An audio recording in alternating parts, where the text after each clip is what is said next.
కల్తీ జరిగిందని కల్తీ జరిగిందని అధికారులు చెప్పి వైసీపీ వాళ్ళు కూడా కల్తీ చేస్తుంది నిజమే, కానీ మీరు ఆరోపించినట్టు జంతుకో నేను అడిగేది ఏంటంటే ఎక్కడుంది అది అంటున్నా, లేదని ఎక్కడుంది చెప్పు.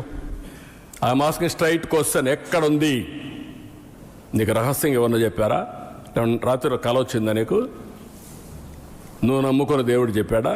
మీరు జరిపిన విచారణలోనే జంతుకో లేదని తేలింది కదా, దాన్ని కూడా మళ్ళీ 10% లోపు ఉండొచ్చు కదా, 10% ఎల్లున్నారు కదా అంటే కలిసిందని. అంటే ఏ విచారణ లేకుండా మేము తిరుమల లడ్డులో ఎనిమల్ ఫ్యాట్ కలిసిందని మేము చెప్పదలుచుకున్నాం. ఇదా కదా వాదన? ఎంత అన్యాయం ఇది. So what is this? Why are you attacking? మీరు టీడీపీ వారు వైసీపీని అటాక్ చేస్తారనుకుంటున్నారు. మీరు పదే పదే జంతుకోవు అని 1000 సార్లు మీ అనుకూల మీడియాలో రాయించుకొని అల్టిమేట్గా ఎవరిని అటాక్ చేశారు మీరు? వైసీపీనా? వైసీపీలు బాగానే ఉన్నారు, దేవుని ప్రసాదాన్ని అటాక్ చేశారు, పరమ పవిత్రమైన తిరుమలను అవమానించారు. What are you talking?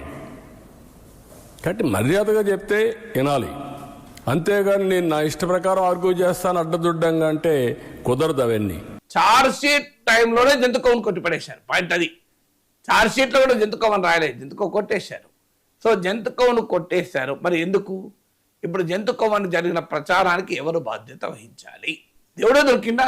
దేవుడు ప్రసాదమే దొరికిందా? ఇంకా రాజకీయాలు 10% ఉండొచ్చు కదా అని నిన్న టీడీపీ అనుకూల మీడియాలో చర్చలు. విచిత్రంగా అరే మీరు వాళ్ళేసిన సీట్లోనే రూల్ అవుట్ చేసినాక ఇంకా ఉండొచ్చు, జంతుకోవే కలిసి ఉంటుంది. అరే లడ్డు గౌరవించడం అవుతుంది అది? ఇప్పటికైనా జరిగిన పొరపాటు జరిగింది, తొందరపడి మేము అనుకున్నాం జంతుకోవని. అయ్యా జంతుకోవు లేదని ముఖ్యమంత్రి ఒక మాట చెప్పచ్చు కదా గౌరవంగా.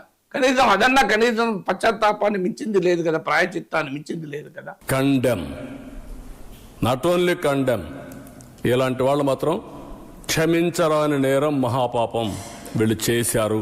అంటే లక్ష్యం ఏంటి ఇందులో క్లియర్గా? లక్ష్యం ఎట్లనే చేసి తిరుమల లడ్డును అపవిత్రం చేయడమే.